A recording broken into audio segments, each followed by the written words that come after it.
istri tetap bisa mengajukan. Kalau ini gimana? Kalau itu gimana? Bisa mengajukan juga. Jadi itu Bapak Ibu rahimakumullah, sebagaimana dulu istri boleh mengajukan maharnya apa kepada calon suaminya, begitu pula ya suami boleh mengajukan bentuk kompensasinya seperti apa kepada istrinya yang ingin mengajukan gugatan cerai. Jadi pikir-pikir juga ya. Kenapa begitu Bapak Ibu? Sebetulnya sekalipun Islam memperbolehkan gugatan cerai, tapi Islam itu juga memberikan rem Bapak Ibu ya. Biar ini istri tidak seenaknya menggugat cerai suaminya, harus ada imbalan juga. Betul atau tidak ini? Kalau tidak ada imbalan, sakar video ya kan? Betul atau tidak ini? Biar ada rem gitu ya. Biar hubungan pernikahan itu sebisa mungkin tetap berlanjut. Maka sudah kalau berani, oke nggak apa Anda gugat cerai suamimu, tapi harus siap apa? Kompensasi. Kalau nggak mampu, jangan sok-sok ayah begitulah. Gitu. Biar hubungan pernikahan itu sebisa mungkin tetap lanjut.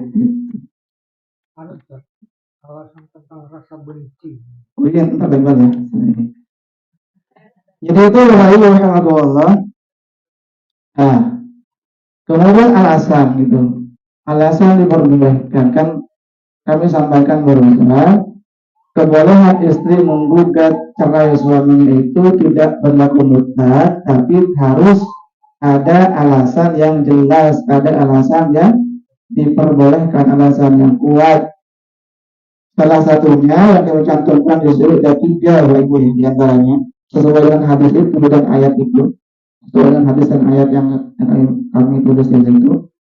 Pertama, istri tidak suka dengan keadaan suami dan tidak suka hidup dengan suaminya disebabkan fisiknya.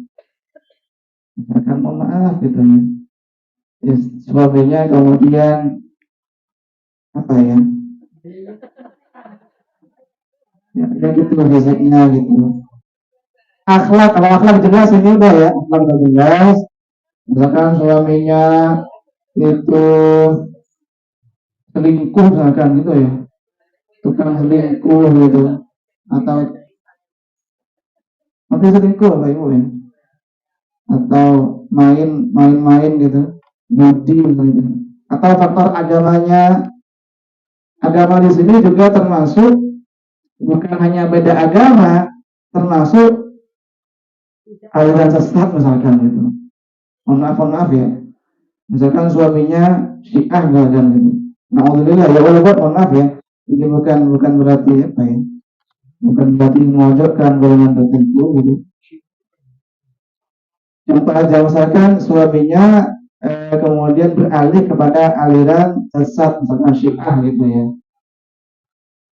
Kita mohon maaf ya, kita yakini Syiah itu menyimpan gitu ya. Misalkan suaminya udah Syiah gitu, maka istri ini diperbolehkan untuk menggugat cerai suaminya. Dan sekalipun pengadilan nanti tidak mengabulkan itu secara hukum sudah dianggap sahabatku ya. Misalkan pengadilan mengatakan enggak kok, Syiah itu masih masuk agama Islam, misalkan begitu ya, contohnya. Misalkan bagaimanapun dan Syiah itu masih masuk di dalam agama Islam, walaupun kita yakini itu sudah aliran sesat gitu ya. Tapi seandainya pengadilan tidak mengabulkan gugatan cerainya itu, maka secara hukum fikih kalau kita lihat dari hukum fikih itu, dia sudah diperbolehkan untuk menggugat cerai suaminya. Itu faktor agama, faktor kesehatan juga.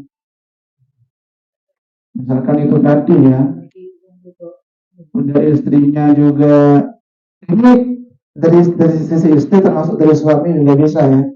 Misalnya istrinya sudah nggak sehat dan merasa tidak mampu untuk memenuhi hak suaminya, atau si suaminya yang sudah tidak sehat, misalkan baik psikologisnya gila atau jadi idiot gitu ya, apa idiot itu ya, miring dikit gitu, atau usia tua, lemah. Maksudnya ini ya Pak Ibu, maksudnya ini misalkan istrinya masih nol,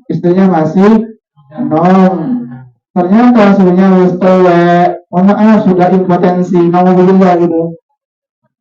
Sedangkan istrinya masih menggebu-gebu gairahnya, tapi ibu masih menggebu-gebu ya kira-kira. Ya, maaf gitu ya. Misalkan ada istrinya masih muda, usia 30 misalnya. Ternyata suaminya usia 70 dan sudah nggak kuat lagi gitu ya, sudah nggak kuat naik gitu, sudah ya bukan naudzubillah 70 ya udah datang waktunya gitu, sudah impotensi gitu, sudah lemah gitu syahwatnya, sedangkan istrinya masih bergairah, masih menggebu-gebu. Lah, ternyata kan si suami harus memenuhi nafkah batin kepada istrinya, ternyata suaminya nggak mampu gitu. Maka si istri tadi boleh mengajukan gugatan cerai. Ada pengalaman ini kira-kira ini. Tapi kalau udah sama-sama tua udah usah lah gitu. Misalkan ibu usia 60 tahun mengajukan gugatan cerai ke pengadilan. Kenapa Bu gugatan cerai? Ya saya udah impoten gitu. Padahal dia udah gak berdarah juga. Padahal istrinya udah usia 60 sama-sama udah lemas juga gitu. Udah sama-sama tidak bergaya. Kok dijadikan alasan memang sekali gitu. Itu alasan yang diada-adakan ini. Sudah sama-sama 60-70 tahun ya emang sudah waktu taubat gitu.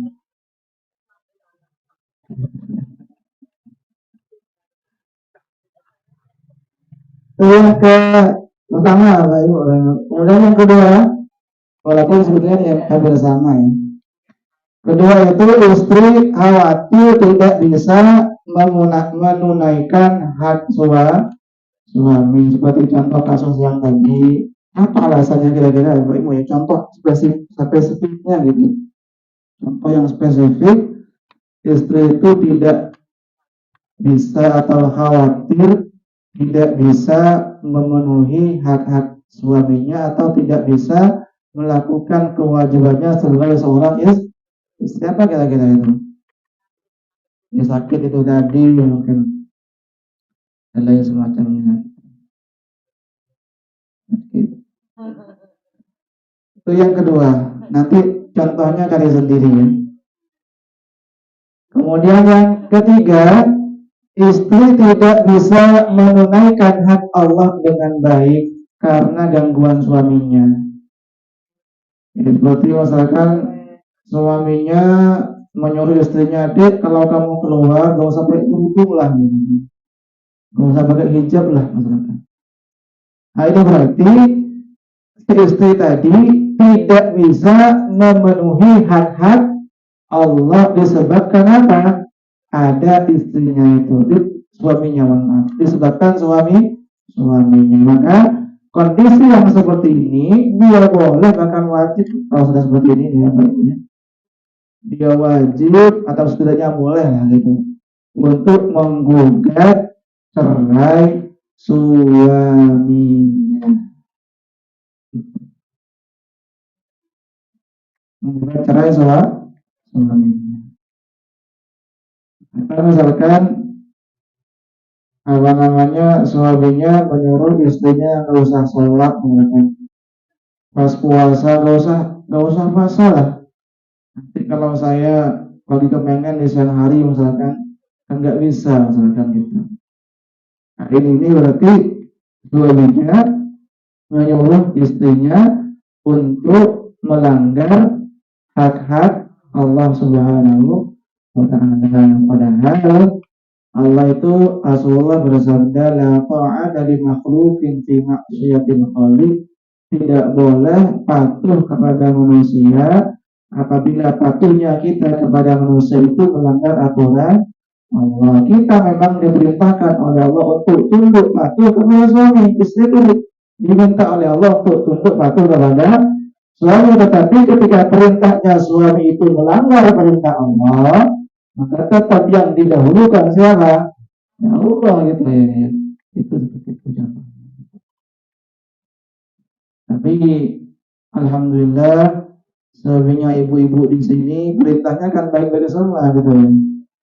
Dek sholat, dek tahajud, dek puasa, dek bayar zakat ya, dan seterusnya.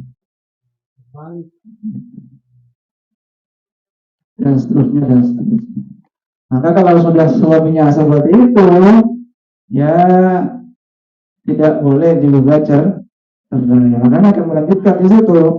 Apabila istri tidak memiliki adalah alasan yang jelas, sebagaimana tersebut di atas itu, yang 3 hal itu, istrinya tidak punya alasan yang dibenarkan, maka si istri tadi tidak boleh, haram bahkan itu untuk menggugat cerai suami, walaupun ada ulama yang memakruhkan dia sampai haram gitu ya. Ya intinya tidak boleh gitu. Atau setidaknya sebaiknya tidak menggugat cerai suaminya karena konsekuensinya berat. Kata Rasulullah Shallallahu Alaihi Wasallam, wanita mana saja yang meminta talak cerai kepada suaminya tanpa alasan yang jelas, maka haram baginya mencium bau surga. Bayangkan baunya aja gak kedengeran, apalagi surganya gak masuk gitu. Padahal bau surga itu tercium sampai ratusan ribu perjalanan. Bayangkan itu ya. Ratusan kilometer, ratusan ribu perjalanan seseorang. Jadi saking jauhnya Bapak Ibu ya. Dan ternyata istri yang menggugat cerai suaminya tanpa ada alasan yang benar, itu haram baginya mencium bau surga. Dan di akhirat itu tempat cuma ada 2, kalau nggak surga ya neraka. Berarti di mana kira-kira tempatnya? Neraka. Nggak ada tempat kecuali 2 itu udah. Kalau nggak surga ya neraka, kalau nggak neraka ya surga. Nggak ada tempat kecuali yang 2 itu. Gitu. Walaupun ya di Quran kan ada istilahnya ashabul a'raf gitu ya. Pernah dengar nggak? Itu bukan tempat terakhirnya itu. Ashabul a'raf itu adalah orang-orang yang di akhirat nanti amal kebaikannya dan keburukannya 50-50 gitu ya, seimbang. 50-50. Kebaikannya 50, keburukannya 50. Dia belum masuk surga tapi belum ke neraka gitu. Tapi nanti pasti akan kedua-duanya itu, salah satu dan kedua-duanya. Kalau nggak surga ya ke neraka. Ketika ashabul a'raf ini orang yang 50-50, sama jumlah kebaikan dan keburukannya, melihat neraka, dia berlindung kepada Allah gitu ya. Jangan kumpulkan kami dengan orang-orang kafir atau orang-orang zalim di neraka. Dan ketika mereka melihat penduduk surga, ingin gitu ya. Betul atau tidak ini? Ya sama lah ya. Siapa orang yang kalau melihat surga gak kepengen gitu ya? Itu kepengen gitu ya. Ya sama kalau ibu-ibu misalkan pergi ke hotel bintang 7, apa perasaannya? Kalau saya punya ini ya gitu ya. Nah itu kan beda ini. Jadi kita lihat hotel bintang 7 aja pengen gitu ya. Apalagi kalau orang sudah melihat surga, jelas itu pasti akan ingin. Atau mungkin anak-anak muda gitu ya, melihat mobil, apa lagi gitu mobil ini, Maka ada anak termasuk kita mungkin yang ada orang naik mobilnya gitu.